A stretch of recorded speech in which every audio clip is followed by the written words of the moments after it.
আসসালামু আলাইকুম। আমার চ্যানেলে আপনাদের সকলকে স্বাগত। বিগত কয়েকদিন যাবৎ বাংলাদেশে যা কিছু ঘটছে তা কিছু দেখে মনে হচ্ছে বাংলাদেশে এখন জরুরি অবস্থা জারি করা ছাড়া আর কোনো উপায় নেই। কারণ আগামী দিনে যা কিছু ঘটবে সেটাও কিন্তু এই ডক্টর ইউনূস সরকার কন্ট্রোল করতে পারবে না। অলরেডি সজীব ওয়াজেদ জয় গতকালকেই ক্লিয়ারলি বলে দিয়েছেন, আমরা সশস্ত্র সংগ্রামের প্রস্তুতি নিতে হবে। বাস্তবতা, সশস্ত্র সংগ্রাম ছাড়া আর কোনো উপায় নেই আওয়ামী লীগের ফিরে আসার। কারণ আজকে দুইটা বুলডোজার নিয়ে ধানমন্ডি ৩২ ভেঙে দেওয়ার জন্য এই সকল টোকাই সমন্বয়কের দল এনসিপি এবং জামাত শিবিরের লোকজন গিয়েছে। সেখানে নাকি তারা খেলার মাঠ করবে। পুলিশ সেনাবাহিনী উপস্থিত থাকার পরেও তারা সেভাবে বাধা দেয়নি। তারা ধানমন্ডি ৩২ গিয়ে পাথর মারছে, ধানমন্ডি ৩২ আবার ভাঙছে। এই অবস্থায় সশস্ত্র সংগ্রাম ছাড়া আর কোনো উপায় আছে?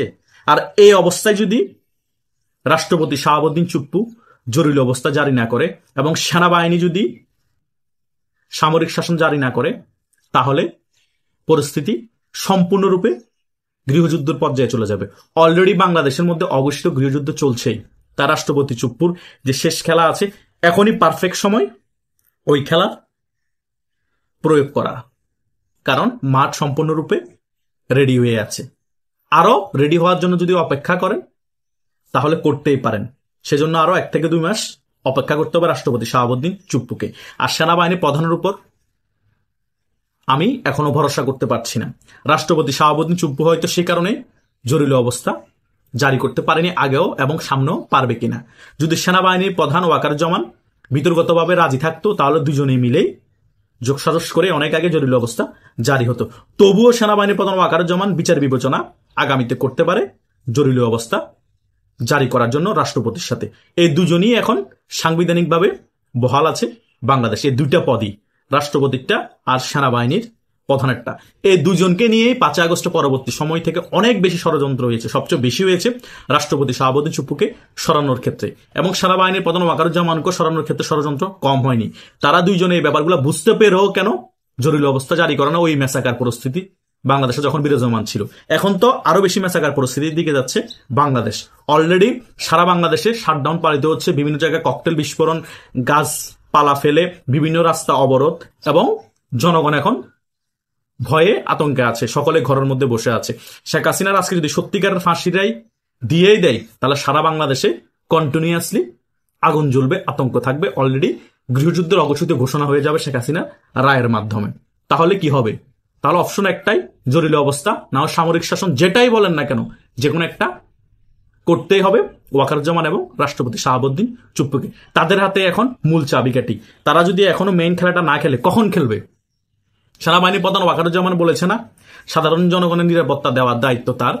সাধারণ জনগণ যা চাই সেটা তিনি বুঝেন। এখন সাধারণ জনগণ নিরাপত্তা চাচ্ছে, সাধারণ জনগণ চাচ্ছে জরুরি অবস্থা জারি হোক, বা আপনি নিজে ক্ষমতা নিয়ে নেন। ডক্টর ইউনূস দেশ চালাতে পারছে না, ডক্টর ইউনূস দেশ চালাতে ব্যর্থ। অলরেডি ত্রিমুখী সংঘর্ষ হয়ে যাচ্ছে। জামাত চাচ্ছে একরকম, বিএনপি চাচ্ছে আরেক রকম, আওয়ামী লীগ চাচ্ছে একরকম। আওয়ামী লীগের চা পাওয়াটা ন্যায্য আছে। আওয়ামী লীগ চাচ্ছে তাদের ন্যায্য অধিকার ফিরিয়ে দেয়, বাংলাদেশে তাদের রাজনীতি করার অধিকার ফিরিয়ে দেয়, এবং আগামীতে যে নির্বাচন হবে সেই নির্বাচনে অংশগ্রহণ করার সুযোগ করে দেয়। এটাই তো আওয়ামী লীগের চা পাওয়া।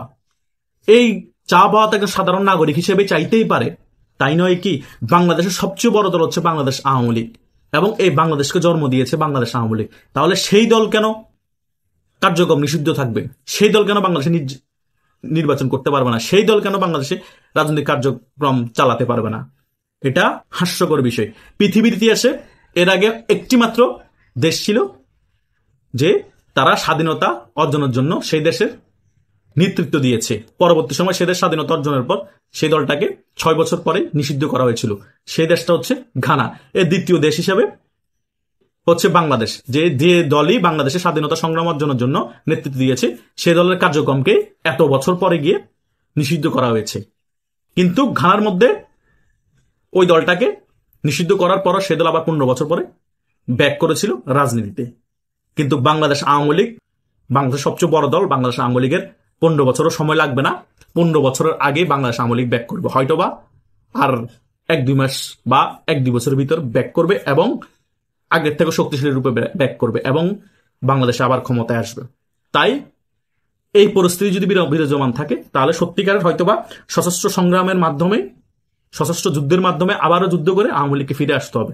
তাহলে দেশের মধ্যে অগণিত মানুষ মরবে, আওয়ামী লীগেরও মরবে এবং মুক্তিযুদ্ধ বিরোধী যারা শক্তি আছে তাদেরও মরবে। এই পরিস্থিতি যাতে তৈরি না হয় সেটার জন্য রাষ্ট্রপতি শাহাবুদ্দিন চুপ্পুকে জরুরি অবস্থা জারি করতে হবে। তা নাহলে সেনাবাহিনী প্রধান তার হাতে ক্ষমতা তুলে নিতে হবে। তা না হলে বাংলাদেশকে বাঁচাতে পারবে না কেউ।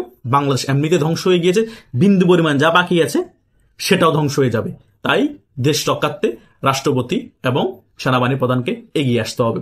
রাষ্ট্রপতি শাহাবুদ্দিন চুপ্পু এগিয়ে এসেছে, এখন প্রয়োজন সেনাবাহিনী প্রধান ওয়াকারুজ্জামানকে রাষ্ট্রপতি শাহাবুদ্দিন চুপ্পুকে সহায়তা করা।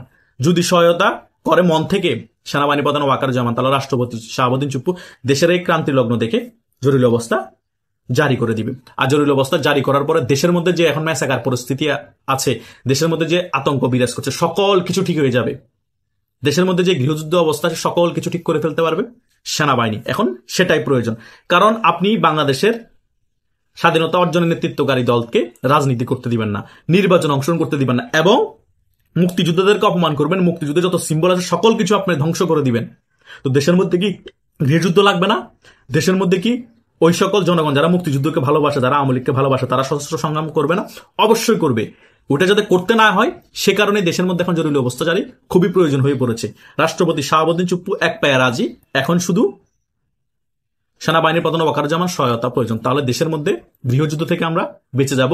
দেশের মধ্যে যে ভায়োলেন্স আগামীতে হবে সেটা থেকে আমরা বেঁচে যাব। কারণ আগামী 5 থেকে 6 মাস দেশের মধ্যে কি পরিস্থিতি হতে পারে, কি ভয়াবহ অবস্থা হবে আমরা কল্পনাও করতে পারি না।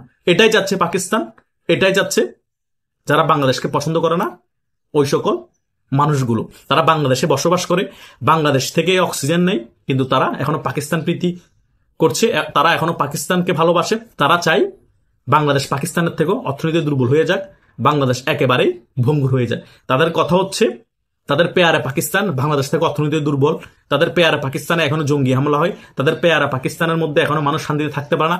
বাংলাদেশ কেন পাকিস্তান থেকে স্বাধীনতা অর্জনের পর এত শান্তিতে থাকবে? তারা কেন অর্থনীতিতে পাকিস্তান থেকেও শক্তিশালী হবে? তাই দেশের মধ্যে একটা গৃহযুদ্ধ লেগে যাক। দেশের মধ্যে গৃহযুদ্ধ লাগলে আমরা যারা মুক্তিযুদ্ধের বিরোধী শক্তি তাদেরকে সাপোর্ট দিব এবং পাকিস্তান আমাদের পাশে এসে দাঁড়াবে। তারা দাঁড়িয়ে তখন মুক্তিযুদ্ধের পক্ষের লোকদেরকে মারবে। আর ইন্ডিয়া যদি ওই পক্ষের লোকদেরকে সাপোর্ট দেয় তখন তারা হয়ে যাবে রাজাকার আর আমরা তখন হয়ে যাব মুক্তিযোদ্ধা। তারা এখন মুক্তিযুদ্ধ হতে যাচ্ছে রাজাকার থেকে।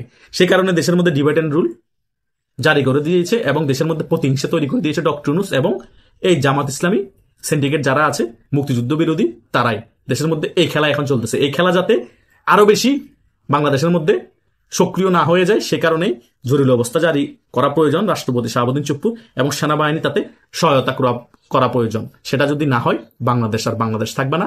বাংলাদেশ ফিলিস্তিন এবং আফগানিস্তান বলেন এবং সিরিয়া বলেন তার থেকেও খারাপ হয়ে যাবে। আশা করছি সকল বিষয় বুঝতে পেরেছেন। আপনাদের যদি কোনো মন্তব্য থাকে কমেন্ট করে জানাতে পারেন। ধন্যবাদ সকলকে। আল্লাহ হাফিজ।